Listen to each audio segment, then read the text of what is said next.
ഇത്രയും ആണുങ്ങളുടെ ഇടയ്ക്ക് നിന്ന് ഒരു ഇഷ്യൂ ഉണ്ടാക്കാൻ എനിക്ക് പേടിയാണ് എന്ന് ഒരു വർത്താനം. അതെന്ത് വർത്താനമാണ്? ഇത്രയും ആണുങ്ങളുടെ ഇടയ്ക്ക് നിന്ന് ഇഷ്യൂ ഉണ്ടാക്കാൻ എന്താണ് ഇത്ര വലിയ പ്രശ്നം?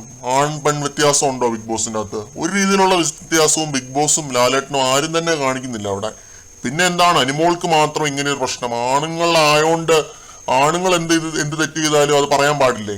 അതെന്തൊരു നിലപാടാണത്? അത് നിലപാടില്ലായ്മയാണെന്നേ ഞാൻ പറയത്തുള്ളൂ. കാരണം എല്ലാ സീസണിലും ഉണ്ടാവാറുള്ള പ്രശ്നങ്ങൾ തന്നെയാണ് ഇങ്ങനെ വീണ്ടും വീണ്ടും റിപ്പീറ്റ് അടിച്ച് വരുന്നത്. നമുക്കറിയാം. ഇപ്പോൾ ഈ ഇന്നേഴ്സ് അകത്തിടുന്ന വസ്ത്രങ്ങൾ എടുത്ത് ഉണങ്ങാനിടുന്ന സ്ഥലത്ത് നിന്ന് എടുത്ത് കാണിച്ചു, ക്യാമറ കാണിച്ചു, അല്ലെങ്കിൽ ക്യാമറ ഫോക്കസ് ആയിട്ടിരിക്കുന്നത് കണ്ടിട്ട് അവിടെ നിന്ന് എടുത്ത് മാറ്റി വേറൊരു സ്ഥലത്തേക്ക് വെച്ചു. ഇങ്ങനെയുള്ള പ്രശ്നങ്ങളൊക്കെ മുമ്പുള്ള സീസണുകളിലും ഉണ്ടായിട്ടുണ്ട്.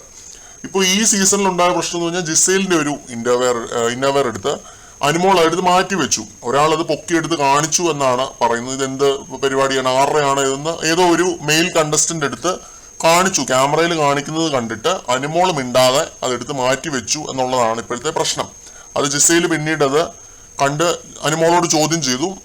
വീട്ടിലെ അമ്മയോടും പെങ്ങന്മാരോടും ഒക്കെ ഇങ്ങനെ കാണിക്കുമോ എന്നുള്ള കാര്യമൊക്കെ അനിമോള് ചോദ്യം ചെയ്തു എന്നാണ് പറയുന്നത്. എന്നിട്ട് അത് സോൾവ് ആയി പോയി എന്നുള്ളതാണ് ഇപ്പോഴത്തെ പ്രശ്നം.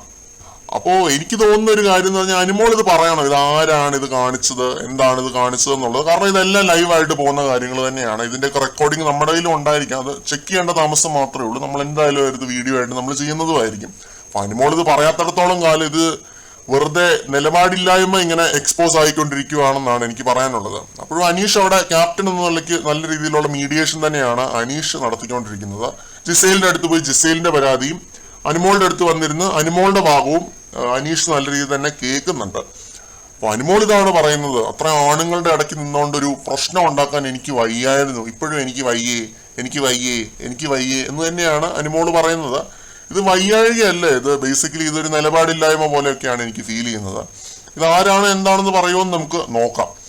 ഈ ഒരു ഇന്നേഴ്സ് ബുക്കി കാണിച്ച വിഷയം ആരാണ് എന്നുള്ളത് നമുക്ക് കാണാം. മറ്റൊരു അപ്ഡേറ്റുമായിട്ട് നമുക്ക് വീണ്ടും കാണാം.